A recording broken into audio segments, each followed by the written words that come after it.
Bonsoir à tous et bienvenue sur ma chaîne Vali, raconte-moi une histoire. Nous sommes arrivés au mois de décembre, le mois de Noël, et j'ai donc décidé de vous raconter un petit conte chaque soir, un petit conte de Noël. Nous allons donc commencer par le 1er décembre, nuit de Noël de Guy de Maupassant. Je vous souhaite une très belle écoute à tous. Le réveillon, le réveillon. Ah mais non, je ne réveillonnerai pas. Le gros Henri Templier disait cela d'une voix furieuse, comme si on lui eût proposé une infamie. Les autres, riant, s'écrièrent « Pourquoi te mets-tu en colère ?» Il répondit « Parce que le réveillon m'a joué le plus sale tour du monde et que j'ai gardé une insurmontable horreur pour cette nuit stupide de gaieté imbécile. » Quoi donc ? Quoi ? Vous voulez le savoir ? Eh bien, écoutez. Vous vous rappelez comme il faisait froid, voici 2 ans à cette époque. Un froid a tué les pauvres dans la rue. La Seine gelait, les trottoirs glaçaient les pieds à travers les semelles des bottines. Le monde semblait sur le point de crever. J'avais alors un gros travail en train et je refusais toute invitation pour le réveillon, préférant passer la nuit devant une table. Je dînais seul, puis je me mis à l'œuvre. Mais voilà que vers 10 heures, la pensée de la gaieté courant Paris, le bruit des rues qui me parvenait malgré tout, les préparatifs de souper de mes voisins, entendus à travers les cloisons, m'agitèrent. Je ne savais plus ce que je faisais. J'écrivais des bêtises, et je compris qu'il fallait renoncer à l'espoir de produire quelque chose de bon cette nuit-là. Je marchai un peu à travers ma chambre. Je m'assis, je me relevai. Je subissais certes la mystérieuse influence de la joie du dehors, et je me résignai. Je sonnai ma bonne et je lui dis « Angèle, allez m'acheter de quoi souper à 2. Des huîtres, un perdreau froid, des écrevisses, du jambon, des gâteaux. Montez-moi 2 bouteilles de champagne, mettez le couvert et couchez-vous. » Elle obéit, un peu surprise. Quand tout fut prêt, j'endossai mon pardessus et je sortis. Une grosse question restait à résoudre. Avec qui allais-je réveillonner ? Mes amis étaient invités partout. Pour en avoir une, il aurait fallu m'y prendre d'avance. Alors, je songeais à faire en même temps une bonne action. Je me dis, Paris est plein de pauvres et belles filles qui n'ont pas un souper sur la planche et qui errent en quête d'un garçon si généreux. Je veux être la providence de Noël d'une de ces déshéritées. Je vais rôder, entrer dans les lieux de plaisir, questionner, chasser, choisir à mon gré. Et je me mis à parcourir la ville.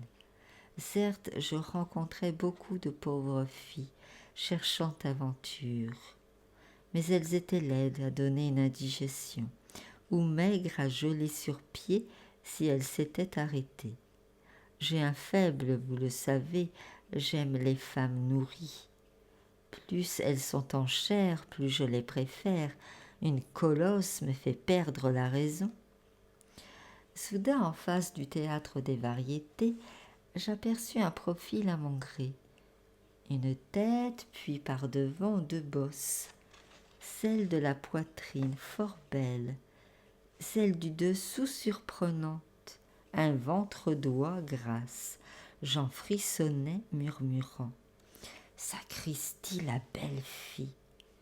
Un point me restait à éclaircir, le visage. Le visage, c'est le dessert, le reste, c'est le rôti. Je hâtai le pas. Je rejoignis cette femme errante et, sous un bec de gaz, je me retournai brusquement. Elle était charmante, toute jeune, brune, avec de grands yeux noirs. Je fis ma proposition qu'elle accepta sans hésitation. Un quart d'heure plus tard, nous étions attablés dans mon appartement. Elle dit en entrant « Oh, on est bien ici !» Et elle regarda autour d'elle avec la satisfaction visible d'avoir trouvé la table et le gîte en cette nuit glaciale. Elle était superbe, tellement jolie qu'elle m'étonnait, et grosse à ravir mon cœur pour toujours.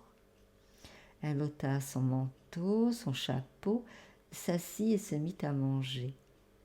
Mais elle ne paraissait pas en train, et parfois sa figure un peu pâle tressaillait, comme si elle eût souffert d'un chagrin caché. Elle répondit « Bah, oublions tout !» et elle se mit à boire. Elle vidait d'un trait son verre de champagne, le remplissait et le revidait encore sans cesse. Bientôt un peu de rougeur lui vint aux joues, et elle commença à rire. Moi je l'adorais déjà, l'embrassant à pleine bouche, découvrant qu'elle n'était ni bête ni commune, ni grossière comme les filles du trottoir. Je lui demandai les détails sur sa vie. Elle répondit « Mon petit, cela ne te regarde pas. » Hélas, 1 heure plus tard. Enfin, le moment vint de me mettre au lit, et pendant que j'enlevais la table dressée devant le feu, elle se déshabilla hâtivement et se glissa sous les couvertures.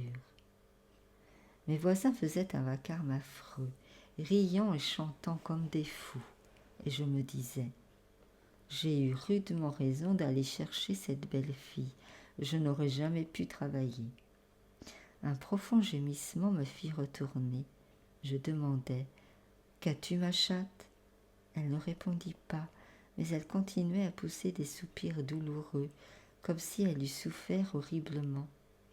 Je repris « Est-ce que tu te trouves indisposée ?» Et soudain elle jeta un cri déchirant. Je me précipitai, une bougie à la main. Son visage était décomposé par la douleur, et elle se tordait les mains, haletante, envoyant du fond de sa gorge ces sortes de gémissements sourds qui semblent des râles et qui font défaillir le cœur. Je demandai éperdue « Mais qu'as-tu, dis-moi, qu'as-tu » Elle ne répondit pas et se mit à hurler. Tout à coup, les voisins se turent, écoutant ce qui se passait chez moi. Je répétais « Où souffres-tu, dis-moi, où souffres-tu » Elle balbutia « Oh, mon ventre, mon ventre !» D'un seul coup, je relevai la couverture et j'aperçus. Elle accouchait, mes amis. Alors je perdis la tête. Je me précipitai sur le mur que je heurtai à coups de poing de toute ma force en vociférant « Au secours, au secours !» La porte s'ouvrit. Une foule se précipita chez moi, des hommes en habit, des femmes décolletées, des pierrots, des turcs, des mousquetaires. Cette invasion m'affola tellement que je ne pouvais même plus m'expliquer. Eux, ils avaient cru à quelque accident, à un crime peut-être, et ne comprenaient plus. Je dis enfin « cette femme qui accouche !» Alors tout le monde l'examina, dit son avis. Un capucin surtout prétendait s'y connaître et voulait aider la nature. Ils étaient gris comme des ânes. Je crus qu'ils allaient la tuer et je me précipitai nu-tête dans l'escalier pour chercher un vieux médecin qui habitait dans une rue voisine. Quand je revins avec le docteur, toute ma maison était debout. On avait rallumé le gaz de l'escalier. Les habitants de tous les étages occupaient mon appartement. 4 débardeurs attablés achevaient mon champagne et mes écrevisses. À ma vue, un cri formidable éclata, et une laitière me présenta dans une serviette un affreux petit morceau de chair ridée, plissée, geignante, miaulant comme un chat, et elle me dit « C'est une fille !» Le médecin examina l'accouchée, déclara douteux son état, l'accident ayant eu lieu immédiatement après un souper, et il partit en annonçant qu'il allait m'envoyer immédiatement une garde-malade et une nourrice. Les 2 femmes arrivèrent 1 heure après, apportant un paquet de médicaments. Je passai la nuit dans un fauteuil trop éperdu pour réfléchir aux suites. Dès le matin, le médecin revint. Il trouva la malade assez mal. Il me dit « Votre femme, monsieur ?» Je l'interrompis. « Ce n'est pas ma femme. » Il reprit. « Votre maîtresse, peu m'importe. » Et il énuméra les soins qu'il lui fallait, le régime, les remèdes. Que faire? Envoyer cette malheureuse à l'hôpital? J'aurais passé pour un manant dans toute la maison, dans tout le quartier. Je la gardai. Elle resta dans mon lit 6 semaines. L'enfant, je l'envoyais chez des paysans de Poissy. Il me coûte encore 50 francs par mois. Ayant payé dans le début, me voici forcé de payer jusqu'à ma mort. Et plus tard, il me croira son père. Mais pour comble de malheur, quand la fille a été guérie, elle m'aimait éperdument, la gueuse. Eh bien, elle était devenue maigre comme un chat de gouttière.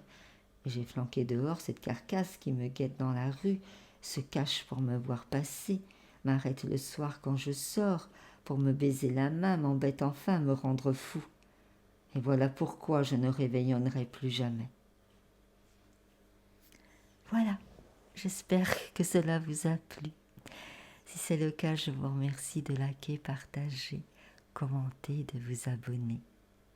Je vous dis bonne soirée et à demain.